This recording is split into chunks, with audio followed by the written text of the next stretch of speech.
किसान भाइयों नमस्कार। मैं हूं अविनाश चंद्र मिश्रा। आप देख रहे हैं आई इंडिया। स्वागत है आप सभी का खास कार्यक्रम खेती किसानी में। साथियों, उम्मीद है भगवत कृपा से आप सभी लोग सपरिवार सकुशल सानंद होंगे। मित्रों, खेती किसानी के खास कार्यक्रम में आज हम चर्चा करेंगे कि रबी फसलों के दौरान सब्जियों और दलहनी तिलहनी के इन दिनों में मौसम परिवर्तन हो रहा है।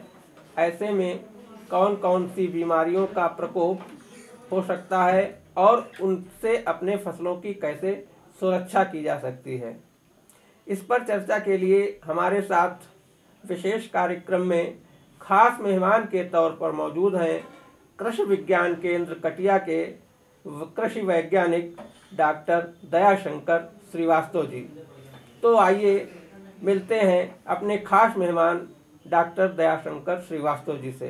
डॉक्टर साहब नमस्कार, स्वागत है आपका खास कार्यक्रम में। डॉक्टर साहब, हम जानना चाह रहे हैं कि मौसम परिवर्तन हो रहा है, ऐसे में जिन किसानों ने सब्जी की खेती की है, दलहनी तिलहनी फसलों पर कीट रोगों का प्रकोप हो सकता है, तो हम चाह रहे हैं कि आप इस पर चर्चा करें, किसानों को जानकारी दें कि सब्जियों में लगने वाले इस समय कौन कौन से रोग हैं और उन पर कैसे नियंत्रण पाया जा सकता है। बिल्कुल बिल्कुल किसान साथियों, इस टाइम पे आप देखें कि जो नवंबर और दिसंबर का महीना होता है उस पे मौसम धीरे धीरे तापमान में गिरावट आने लगती है। और जब तापमान में गिरावट आने लगती है, पौधा जो कोमल होता है, इस समय जर्मिनेट ही किया है, थोड़ी थोड़ी ग्रोथ जो है जिन किसानों ने लगा रही कुछ हाइट के हो गए हैं। जब पौधा कोमल होता है तो रस चूसक कीटों का सबसे पहले आक्रमण होता है। तो खासतौर से इस समय आप देख रहे होंगे कि पत्तियां जो है बहुत कोमल होती हैं। जो छोटी पत्तियां होती हैं, तो जो छोटे शत्रु कीट हैं, जो भुनगे हैं, जैसे सफ़ेद मक्खी की है या एफिड की बात करें, थ्रिप्स की बात करें, जैसिड्स की बात करें, ये ज़्यादा उसमें कारगर होते हैं क्योंकि वो छोटे छोटे कोमल भागों पे रस चूस करके पौधे को पत्ती में विकार पैदा कर देते हैं। पत्तियां आप देखेंगे कि सिकुड़ने लगेंगी, कहीं कहीं आपकी छोटी होने लगेंगी। जैसे टमाटर की बात करें तो आपने देखेंगे पत्तियां कुम्हला जाती, छोटी छोटी बहुत श्रिंकल हो जाती है। आलू में भी आप देखेंगे तो पत्तियां जो है पूरी तरह के विकास नहीं करती हैं। किसान भाइयों को बड़ी समस्या आती है कि समझ में नहीं आता किस समय क्या करें। तो आपको एक सलाह ये है कि आप अपनी खेतों में पहली बात तो बैलेंस जो उर्वरक का है उसका प्रयोग करें। यानी अगर आपने नाइट्रोजन ज़्यादा डाला है, खेत में इम्बैलेंस है, यानी जो फास्फोरस पोटास और नाइट्रोजन की बात हो रही है उसको एक बराबर निर्धारित मात्रा में जितनी संस्तुति है उतनी ही डालें। अनावश्यक रूप से नाइट्रोजन अगर आप डालेंगे पौधे में अगर ग्रोथ करने के लिए, तो इस रस चूसक कीटों को आसानी होती है नुकसान करने में। तो पहली बात तो ये संस्तुति उर्वरकों का जो प्रयोग करें जितनी निर्धारित मात्रा में है। दूसरी बात ये है कि नीम का तेल एक बहुत ही एक कारगर विधि है। एक आप 2 ml प्रति लीटर के हिसाब से थोड़ा डिटर्जेंट मिला करके, पौधे कोमल भाग होते हैं तो एक रिपेलेंट का काम करता है। देखिए पौधों में क्या करना है, आपको किसी को मार नहीं सकते, लेकिन जब शत्रु आते हैं तो आपको क्या करना है कि उसकी सतह पर ऐसा रहे कि वो कड़वाहट हो जाए, यानी उसको अरुचिकर हो जाए, उसके लिए पसंदीदा न बने। ये हम अगर कर देते हैं तो हमारी फसल निश्चित तौर पे बढ़ जाती है। यानी आप मार नहीं सकते, कितने कीड़ों को मारेंगे। मारने में क्या होता है कि शत्रु भी के साथ साथ हमारे मित्र कीड़े भी चले जाते हैं। तो क्या होता है कि हमारे जो जो शत्रु कीड़े होते हैं वो हमारे एक तरह से शाकाहारी होते हैं, और जो हमारे मित्र कीड़े हैं वो मांसाहारी। यानी मित्र कीड़े इन शत्रुओं को खाते हैं, और ये शत्रु जो होते हैं ये हमारे शाक भाजी कोमल पदार्थों को खाते हैं। तो जो शाकाहारी इनकी देन है क्योंकि ये कोमल भागों को खाते हैं, तो हमें इसको टेस्ट इनका ख़राब करना है। तो उसमें सिंपल सी अगर है कि कंडे की जली राख अगर आप डाल देते हैं तो उससे भी क्या बोलते हैं, ये सही से सक नहीं कर पाते हैं। दूसरी बात ये है कि आप नीम का तेल में जो है उसको डिटर्जेंट में घोल करके स्प्रे कर दीजिए शाम के टाइम पे। और येलो स्टिक की ट्रैप भी लगाएं, पीला चिपचिपा पास, यानी टीन के डिब्बे में आप पीले रंग से पोत दीजिए, और उसमें रेडी का तेल मिल जाए आपको, महुआ का तेल या अलसी का तेल मिल जाए, देसी विधि है, नहीं तो ग्रीस ले लीजिए। टीन के डिब्बे में ग्रीस लगा करके या पन्नी में ले लीजिए, पन्नी में सिंपल चिकनी वाली कोई पन्नी हो या टीन का नस्तर का डिब्बा हो, उसको काट लीजिए, उसमें पीले रंग से पेंट कर दीजिए दोनों साइड में, और ग्रीस कोई चिपचिपा पदार्थ ऐसा लगा दीजिए जिसपे ये उड़ने वाले। और इसको कितना लगाना है, 25 से 30 लगा दीजिए प्रति बीघे, अगर जितना आप थोड़ी थोड़ी दूरी पे आप इसको लगा दीजिए। तो उड़ने वाले जितने कीट होंगे ये जब आप पौधों को थोड़ा हिलाइए, चलते जाइए, थोड़ा सा हिलाते जाइए, तो ये उड़ेंगे, जब उड़ेंगे तो ये किसी न किसी बेस पे बैठते हैं और पीला रंग इनको अट्रैक्ट करता है, तो ये जैसे ही बैठेंगे वहाँ ये चिपक जाएंगे। तो कीटों का बहुत ही आसानी से किसान भी प्रबंधन कर सकते हैं ईजिली वे में। तो क्या है, किनारे किनारे बॉर्डर क्रॉप भी है, अगर आप चाहें तो पहले जिस किसान ने ज्वार बाजरा मक्का की लगा दिया है तो उससे भी राहत हो जाती है। अदरवाइज आप खरपतवार ना उगने दें, क्योंकि खरपतवार पे ये कीड़े बुनगे पनपते हैं। तो खेत की साफ सफाई रखें और बीच बीच में अगर आप क्या बोलते हैं इसमें कुछ धुआं वगैरह भी शाम के टाइम पे कर देते हैं तो इस कीड़ों से आपको निजात मिलेगी। और ख़ास तौर से ये ध्यान रखें कि खेतों को अगर सिंपल पानी से भी अगर आप नहलाते रहते हैं या कोई भी स्प्रे अगर आप इसमें नीम के साबुन का भी अगर घोल स्प्रे बना के करते हैं तो इससे आपको निजात मिल जाएगी।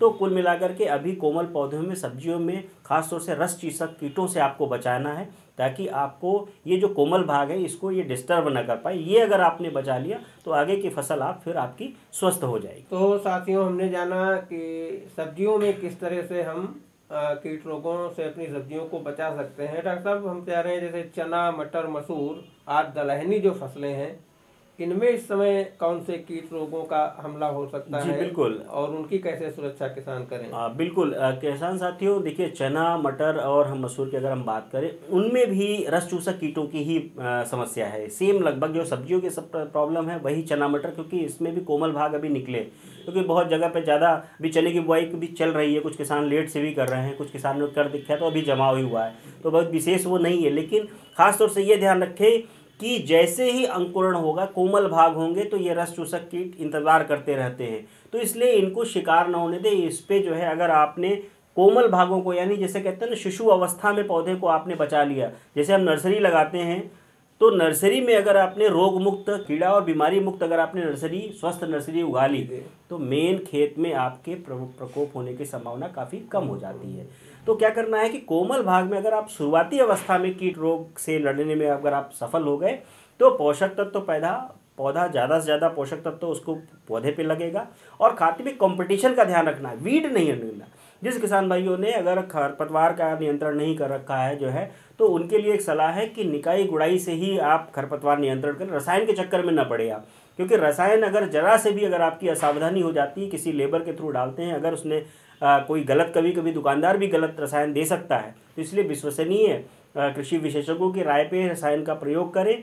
और दूसरी बात तो मैं यही कहूँगा कि रसायन बिल्कुल ना करें तो ज़्यादा अच्छा है, क्योंकि निकाई जब गुड़ाई करते हैं तो क्या होता है कि 100% खरपतवार नियंत्रण होगी, और साथ ही साथ क्या होता है कि पौधों में हवा का संचार जड़ों में बनेगा। जब जड़ों में हवा का संचार कोमल भागों में बनेगा तो जड़ें अच्छे से फैलेंगी। जब जड़ें फैलेंगी तो पौधा मजबूत होगा, स्वस्थ होगा और बहुत तेज़ी से भागेगा, तो बगल वाले के चांस बढ़ने के लिए मौका ही नहीं मिलेगा।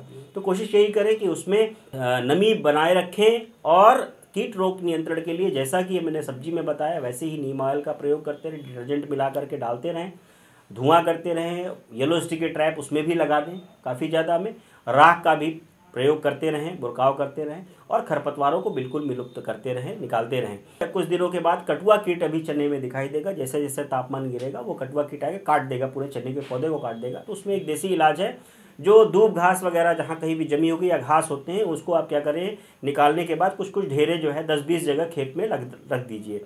तो ये क्या करता है, ये कीट उसमें छिपने की कोशिश करता है। तो ये जब छिपेगा तो उसमें इसकी अवस्थाएं आ जाती हैं। सुबह इसके बाद शाम को वो ढेर रखिए और सुबह उन पूरे ढेरों को उठा करके जाके जला दीजिए, तो इनकी पूरी अवस्थाएं वैसे ही नष्ट हो जाएंगी, तो इनका प्रकट नहीं हो पाएगा। दूसरी एक खास बात और है कि किसान भाई बहुत आसानी से चिड़िया के अड्डे लगा सकते हैं। चिड़िया का अड्डा क्या है, टी एंटीना जैसे होता है, टीवी का एंटीना होता है, उस आकार का डंडे जो है, एक डंडा टी आकार का काटना है, उसमें पट्टी लाइन से डंडे गाड़ करके खेतों में 10 से 20 टांग दीजिए। तो क्या होगा कि अर्ली मॉर्निंग सुबह कुछ पक्षी हैं जो सुबह आएंगे और जो हमारे सुंडी अवस्थाएं हैं, कीटों की अवस्थाएं हैं, उनको स्वतः ही नष्ट कर देंगे। यानी आपका कहते हैं ना कि बिना पैसे के ही आपका प्रबंधन हो सकता है। मित्र जीवों को भी आप बुलाते हैं तो इससे भी आप प्रबंधन कर सकते हैं। डॉक्टर, हम चाह रहे हैं कि तिलहन पर भी किसानों को थोड़ी सी जानकारी दे दें कि तिलहन, जिन्होंने तिलहन फसल की बुआई की है, सरसों आदि की, वो अब कैसे फसलों को सुरक्षित रखेंगे? जी बिल्कुल बिल्कुल। जो किसान भाई सरसों की फसल, जैसे क्या बोलते हैं, कुछ लोगों ने लाही लहटा अगर लगाते हैं, कुछ लोगों ने पीली सरसों लगाते हैं, कुछ काली सरसों लगा रहे हैं, तो अभी सरसों के पौधों में जैसे जमाव जहाँ जहाँ हो गया है तो उसमें भी कीटों की अवस्थाएं जो है और रोग जो है कुछ न कुछ कहीं कहीं जगहों पर आप देखेंगे। तो उसमें भी पत्तियों पे धब्बे जैसे क्या बोलते कभी कभी झुलसे आ जाते हैं। तापमान जैसे ही गिरता है वैसे भी उस पौधे सेंसिटिव हो जाते हैं। तो एक काम करें कि उसमें भी अगर कोई आपको पत्तियों में कहीं भी विकार दिखाई दे रहा है या भूरे धब्बे दिखाई दे रहे हैं तो उसमें एक मैंकोजेब एक तरह से फफूंदनाशक है, 2 ग्राम प्रति लीटर का एक स्प्रे छिड़काव कर दें, या कॉपर ऑक्सीक्लोराइड का 3 ग्राम प्रति लीटर के हिसाब से एक सुरक्षात्मक छिड़काव कर दें, ताकि इसमें ठंड में इसका प्रकोप ज़्यादा न फैलने पाए। और जहाँ तक रस चूसक कीटों की बात आ रही है तो आप अगर बहुत ज़्यादा कीट जो है समस्या कर रहे हैं तो दानेदार खास तौर से कभी कभी दीमक भी कहीं कहीं प्रॉब्लम करती है, क्योंकि जब ज़्यादा इसमें पानी की आवश्यकता नहीं होती है। जब खेत में नमी नहीं रहेगी तो टर्माइट की प्रॉब्लम्स क्या बोलते हैं बढ़ जाती है।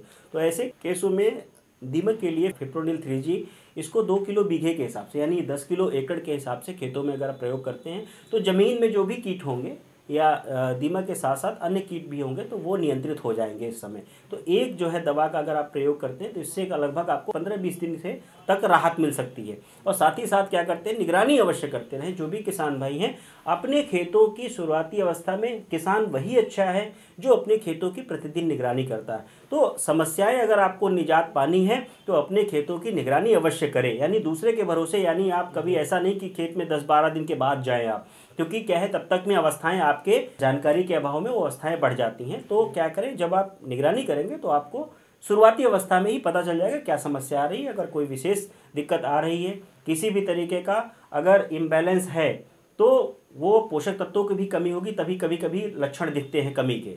तो इसको आप क्या करें कि पोषक तत्वों की भरी पूर्ति करते रहें। अगर पोटास नहीं डाला है तो पोटास जरूर प्रयोग करें। ज़्यादातर किसान पोटास नहीं डालते इसलिए रोग आता है। तो पोटास अगर नहीं भी डालें तो अभी भी डाल दीजिए, 0.34 डाल दीजिए या 0.050 का भी आप एक छिड़काव करके पूरी कर सकते हैं मात्रा। और साथ ही साथ माइक्रो न्यूट्रिएंट जरूर डालें। मैं सभी किसान भाइयों से करूँगा, चाहे वो अनाज, दलहन, तिलहन, सब्जी कर रहे हैं, सूक्ष्म पोषक तत्व जो है 5 किलो प्रति एकड़ के हिसाब से चाहे तो वो डालें, दानेदार है। नहीं तो अगर माइक्रो न्यूट्रिएंट के रूप में अगर आप डालना चाहते हैं तो आप 4 से 5 ml प्रति लीटर के हिसाब से भी आप इसको प्रयोग कर सकते हैं। तो सूक्ष्म पोषक तत्वों की बहुत अच्छी मात्रा आवश्यक है। और पोटास जो है अगर आपने नहीं डाला है तो पोटास जरूर डालें, निगरानी करते रहें।